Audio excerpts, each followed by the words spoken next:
Hello on the blue couch. And good to be on the blue couch, thank you. Thank you for being here as first DSACEUR at the Berlin Security Conference. Well, I heard this yesterday. I find it almost unbelievable, but perhaps it's a reflection on the changing nature of Euro-Atlantic security that it brings me here, and I feel very sure it won't be the last time I am here. So thank you for the invitation. Yeah, nice to have you here. Thank you. NATO's strategic context has changed since the Russian invasion of Crimea in 2014.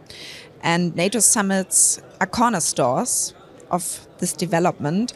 What are your takeaways from the last two summits in Lithuania and the United States, and which topics should be addressed further? I think the really big takeaway is that the alliance has moved away from crisis management to a more traditional collective defense, collective deterrence posture. Very important change. We can't deal with Ukraine as if it's just a crisis. It's not. It's part of something far bigger. So that move, I think, is the biggest strategic move. It's had lots of implications for the alliance in the way that we've had to rethink our plans and our planning, the forces that we need.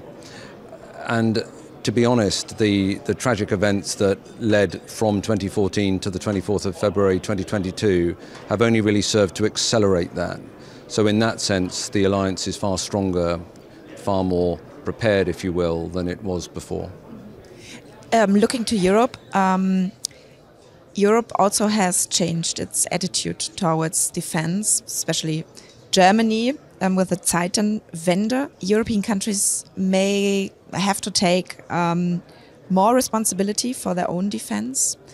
Spending has increased, but it might not be enough. What are the main capabilities Europe must develop? So I think, without going into the specifics of where we don't quite enjoy all of the advantage that we would wish, because that's not information I would really want to talk about publicly, I think you can make some reasonable conclusions from the answer to the first question, which is, rather than fighting wars of choice over the horizon, we are now looking to prepare and make ready the European theatre by re-adopting this collective deterrence, collective defence posture.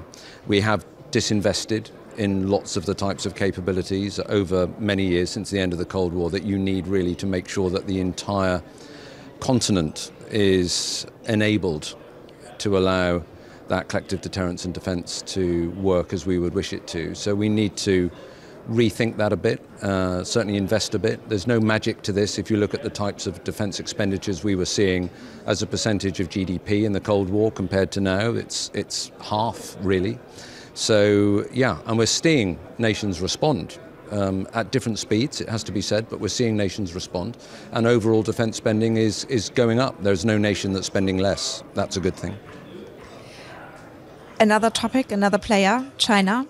With the race of China as global power, how should NATO adapt the strategy to address challenges in the Indo-Pacific region? And do you see a potential for deeper cooperation with non-NATO countries in this area?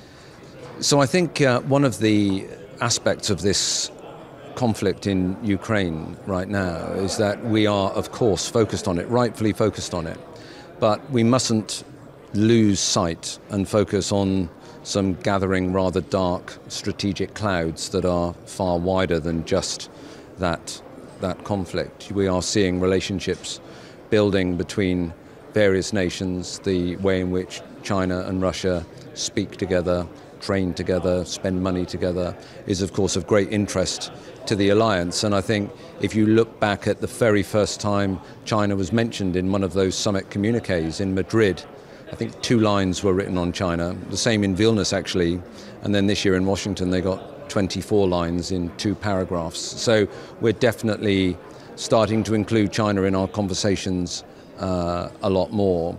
And linked to that is, of course, the relationship that we have with our partners, not least those in the Asia Pacific. And we saw recently that our P4 nations were with us for defence ministerials for the very first time in Brussels. So I think we're really starting to give meaning to some of these relationships now. Thank you very much. You're welcome. Thank you.